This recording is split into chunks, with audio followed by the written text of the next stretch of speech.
हम दो हमारे 12 से हमारे 12 कर दी गई, जबकि इस फिल्म का तो नाम रखना चाहिए था हम 5 हमारे 75। सबके हाथ में ईंट और पत्थर, जीते जी भी 4 चाहिए और मरने के बाद भी 72। अब आ जाओ पहले, अब OMG बनी, PK बनी, कश्मीर फाइल्स पे तो हमारे CM जी ने कह दिया, जो लंदन के, दिल्ली मत बोलिया कि जैसे लगे, लंदन के जो हमारे मुख्यमंत्री हैं उन्होंने एक बात बोली स्पष्ट, ये तो फर्जी है, ये तो झूठी कहानियों पे आधारित है, इसको यूट्यूब पे डाल दो, टैक्स फ्री कर दो। रिलीज हो गई, लेकिन उसके बाद जितनी स्क्रीन मिलनी चाहिए थी उस हिसाब से स्क्रीन नहीं मिल रही, लोग देखने नहीं जा रहे, क्या वजह लग रही है? सर इसका रीज़न आप जानते ही हैं, बॉलीवुड का हाल क्या है। बॉलीवुड हमेशा ही संदेश वाली जो मूवियाँ होती हैं, फिल्में होती हैं, उनके खिलाफ ही रहा है। और उसको ऐसा, और बॉलीवुड में तो ये है कि जो हिंदू धर्म के खिलाफ होगी, जो सनातन धर्म के खिलाफ होगी, उस मूवी को हिट कराने में पूरा योगदान देते हैं। चाहे आप PK ले लीजिए, PK में भगवान शिव का अपमान किया, ओ माई गॉड में भगवान कृष्ण का अपमान किया, तो आपने देखा उसको खूब स्क्रीन्स भी मिली और मूवी हिट भी हुई। और पहली चीज़ तो ये हम दो हमारे 12 से हमारे 12 कर दी गई, जबकि इस फिल्म का तो नाम रखना चाहिए था हम 5 हमारे 75। सबके हाथ में ईंट और पत्थर, जीते जी भी 4 चाहिए और मरने के बाद भी 72। क्योंकि ये एक जनसंख्या पॉपुलेशन कंट्रोल के लिए एक मैसेज देने वाली फिल्म थी, जिसको रोकने का कार्य बॉलीवुड के द्वारा किया जा रहा है, और बॉलीवुड का जो माफिया है उनके द्वारा किया जा रहा है। जनसंख्या नियंत्रण होगा तभी देश तरक्की कर सकता है, जनसंख्या नियंत्रण होगा तभी सभी को रोजगार मिल सकता है, जनसंख्या नियंत्रण होगा तभी सभी को छत मिल सकती है, तभी भोजन मिल सकता है। उसके बाद बैन लगा दिया, फिर उसका नाम चेंज करवाया, तो ये आप देख ही रहे हैं कि किस तरीके से उसके स्क्रीन्स भी कम की गई। तो ये आप देख रहे हैं कि जो मैसेज वाली फिल्में होती हैं, जो देश के हित में होती हैं, जो समाज के हित में होती हैं, उसको किस तरीके से का प्रोत्साहन नहीं किया जाता है, हतोत्साहित किया जाता है उसको। कुछ लोगों का कहना है कि मुस्लिम कम्युनिटी को टारगेट करने के लिए मूवी बनाई गई। एक चीज़ बताइए, इसमें मुस्लिम कम्युनिटी कहाँ से आ गई? मैंने अभी आपको फिर एक डायलॉग दिया ना कि हम 5 हमारे 75, सबके हाथ में ईंट और पत्थर, जीते जी भी 4 चाहिए और मरने के बाद भी 72। तो भाई आप क्यों ऐसे कर्म करते हो जो आपको लगे कि आपको टारगेट किया जा रहा है? आप क्यों नहीं उस चीज़ को समझते हो कि देश की जो बेरोजगारी की दर है वो जनसंख्या की वजह से है। कोई भी सरकार उसको फुलफिल नहीं कर सकती है, कितना भी रोजगार दे दे, फिर भी अगर आप जनसंख्या नियंत्रण नहीं करेंगे तो बेरोजगार रहना ही पड़ेगा। अनाज का दोहन होगा ही, भूमि कम पड़ेगी, रहने के लिए आवास कम पड़ेंगे।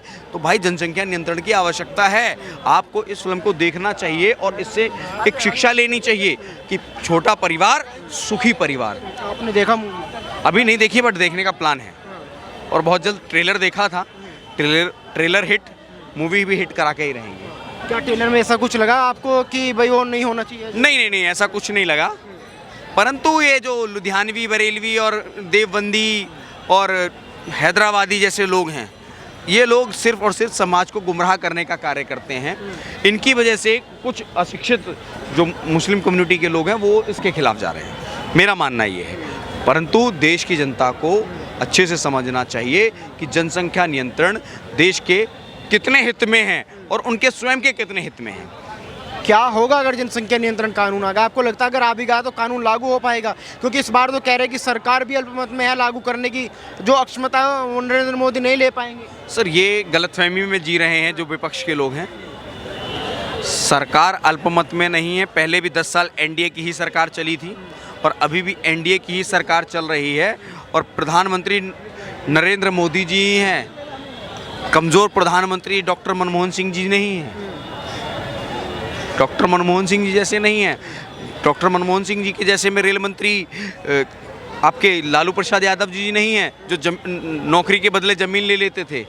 आप 10 साल में बताइए ना, एक घोटाला बताइए, एक मंत्री के ऊपर में आरोप लगा के दिखाइए ना। लगता है आपको कि जनसंख्या नियंत्रण कानून आना चाहिए? सर जनसंख्या नियंत्रण से पहले UCC आना चाहिए, यूनिफॉर्म सिविल कोड आना चाहिए। देश को बहुत ज़्यादा आवश्यकता है यूनिफॉर्म सिविल कोड की, देश को बहुत ज़्यादा आवश्यकता है जनसंख्या नियंत्रण की, देश को बहुत ज़्यादा आवश्यकता है NPR की, देश को आवश्यकता है रोहिंग्याओं को बाहर करने की। कुछ समझदार लोगों की आंखें भी खुलेंगी। और मैं तो इस मूवी का प्रीमियर देखकर आया था बाकायदा, मैंने फिल्म देखी और मैं उस दिन से ये बात कहता हुआ आ रहा हूँ कि ये फिल्म विवाद की है ही नहीं, ये संवाद की फिल्म है। ये कहीं ना कहीं इंगित करती है जो आज हमारे देश की सबसे बड़ी ज़रूरत है, जनसंख्या नियंत्रण कानून को, वो बहुत ज़रूरत है आज उसको लागू करने की, और ये उसी की तरफ इंगित करती है। और बहुत ही उम्दा फिल्म है, बहुत बेहतरीन कलाकारी भी की गई है। लोग कह रहे हैं मुस्लिम समाज को टारगेट करने के लिए मूवी बनाई है। सर सिंपल सी एक बात है, देखिए चोर की दाढ़ी में तिनका होता है। एक नारा दिया गया हमारे देश के अंदर में, हम दो हमारे दो, एक समाज मान गया उसको, वो दो की जगह अब तो एक पे आ गया बिना नारे के, और एक जगह कहते हैं कि ऊपर वाले की देन है, तो समझाना पड़ेगा ना उनको। अब उसको समझाने के लिए अगर कह रहे हो तो आप कह रहे हो कि आपको टारगेट किया जा रहा है, आपको टारगेट किया नहीं जा रहा है, आप टारगेट हो रहे हो खुद से। आप उसको देखो, अगर आपको उसमें देखने के बाद कुछ विवादास्पद लगता है तो आप बोलो। क्यों लगता है कि ऐसी फिल्में आनी चाहिए? सर मुझे इसलिए लगता है कि ऐसी फिल्में इसलिए आनी चाहिए कि समाज में जागरूकता की बहुत ज़रूरत है। अगर जागरूकता नहीं होगी समाज में तो फिर क्या ही फ़ायदा। फिल्में तो हम तमाम देखने जाते हैं ना, महंगी महंगी खामा खा की बनी हुई कहानियाँ जाकर देख कर आते हैं, लेकिन जब सब्जेक्टेबल मूवी आती है या किसी सत्य घटना पर आधारित फिल्म आती है तो हम उसका विरोध कर देते हैं। चाहे वो कश्मीर फाइल बनी हो तो हमने जाकर विरोध कर दिया, द केरला स्टोरी बनी तो हमने फिल्म पे जाकर विरोध कर दिया, लव जिहाद के ऊपर द कन्वर्जन बनी तब हमने जाकर विरोध कर दिया, आज जब हमारे 12 आ रही है तब हम विरोध कर रहे हैं। इस मानसिकता से बाहर निकलो, समझदारी दिखाओ। और ये विषय मैं बार बार बोल रहा हूँ, ये किसी जाति धर्म संप्रदाय को लेकर नहीं है, ये सिंपल सी आज जो जरूरत है हिंदुस्तान की मांग है, जो जनसंख्या नियंत्रण कानून, उसको इंगित करता है। और ये विवाद का नहीं संवाद का विषय है।